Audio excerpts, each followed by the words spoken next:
It's not safe to criticize the president right now. You will lose your job. We've seen workers across different agencies in the government. They sign a letter of dissent. They sign a letter that's criticizing the policies of the administration, and they're shown the door. They're out.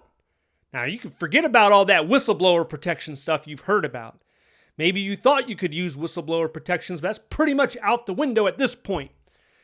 Now, there was a time, not too long ago, where you could blow the whistle. Fraud, waste, abuse, public danger, in the interest of public safety. You could write a letter.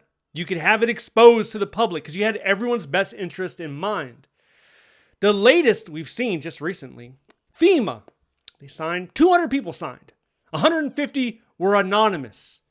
The rest of them signed a letter saying, hey, listen, I don't think we're ready for the next natural disaster.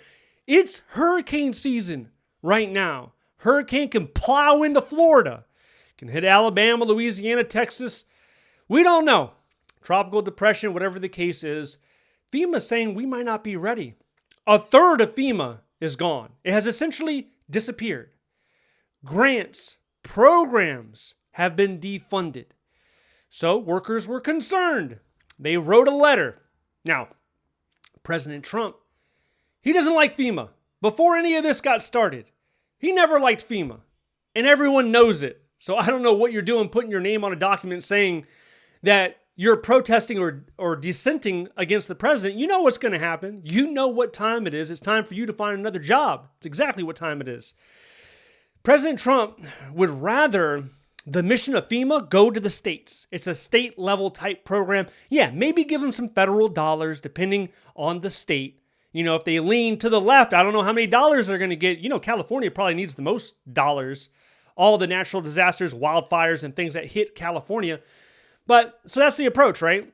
President Trump doesn't like them. This is not the first letter.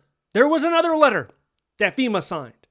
And at that time, it was essentially protesting, or not protesting, but they were saying, hey, we don't want to go to ICE. Because what they're trying to do right now, if you haven't heard, they're trying to get FEMA and some other sub-agencies under the Department of Homeland Security, they're trying to get those workers into ICE.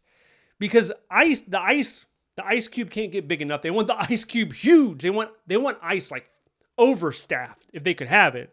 If that was even a thing. If they could get ICE overstaffed, they would love to do that. So they were forcing people in FEMA. They didn't want to go. They were dragging them, kicking and screaming. Now you could say just quit.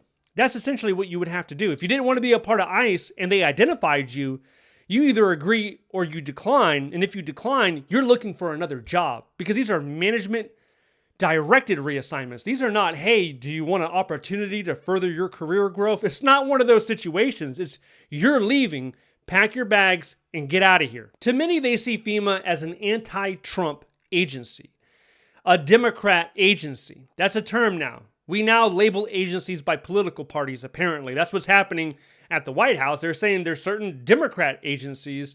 When those mass rifts came out last Friday, the president was saying the individuals that were getting fired are the Democrat positions, the Democrat jobs, which doesn't even exist. But okay, let's go along with it.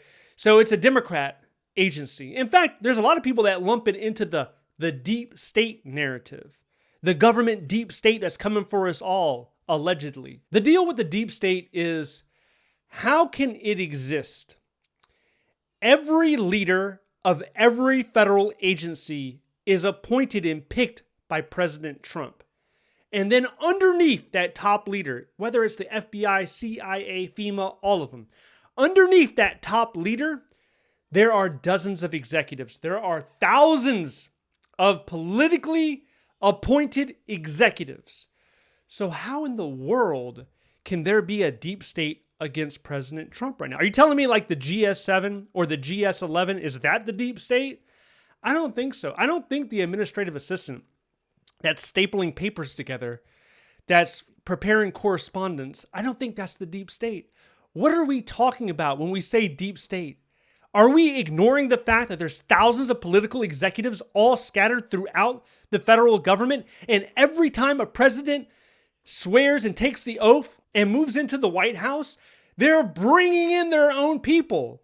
So it's so crazy to hear people still talk about the deep state. We're almost 12 months into this thing and we're still talking about the deep state. which is crazy. Okay, shortly after this letter goes out, right? Dozens of signers, they're placed on administrative leave. And that's the playbook. You put them on admin leave. From the old letter that was not this one, but the one that was signed, I think, in July or August, they're still on admin leave. And this is for the investigation. There's no investigation. Come on. Come on now. There's no investigation. What are we talking about? Investigation? They're preparing ways to terminate you if they can. They're trying to figure out ways to terminate you. And not just that, these people are going under interrogations because the agency wants to know, who were those anonymous people that signed? There's over 100 of them. Give us names. Give us details. They want to know how deep the dissent goes within their own agency. Not just the agency, not just the leadership in the agency. The administration wants to know, who is against this? Give me the names. But it's not just FEMA. EPA did the same thing. HHS did the same thing. NASA, the National Science Foundation, they all did the same thing. The list goes on. And one of the main reasons why is because when you cut too deep, programs, workers, funding, when you cut too deep, there can be a real threat to the public, and the public deserves to know. So the people that are signing this, they're okay with losing their jobs, evidently. They're fine with it. They just want to let the public know. And you could be saying this, especially if you lean more to the right. You could be like, well, no, this is political. This is all against Trump. They hate Trump. This is, has nothing to do with the public. But we've seen similar dissent under Democrat presidents. Look, under President Obama, if you want. The whole Syria issue, there were people in the Department of State that dissented to that. Look at President Biden. The Afghanistan withdrawal. There was a lot of criticism coming out for the way that the Biden administration decided to withdraw out of the country of Afghanistan.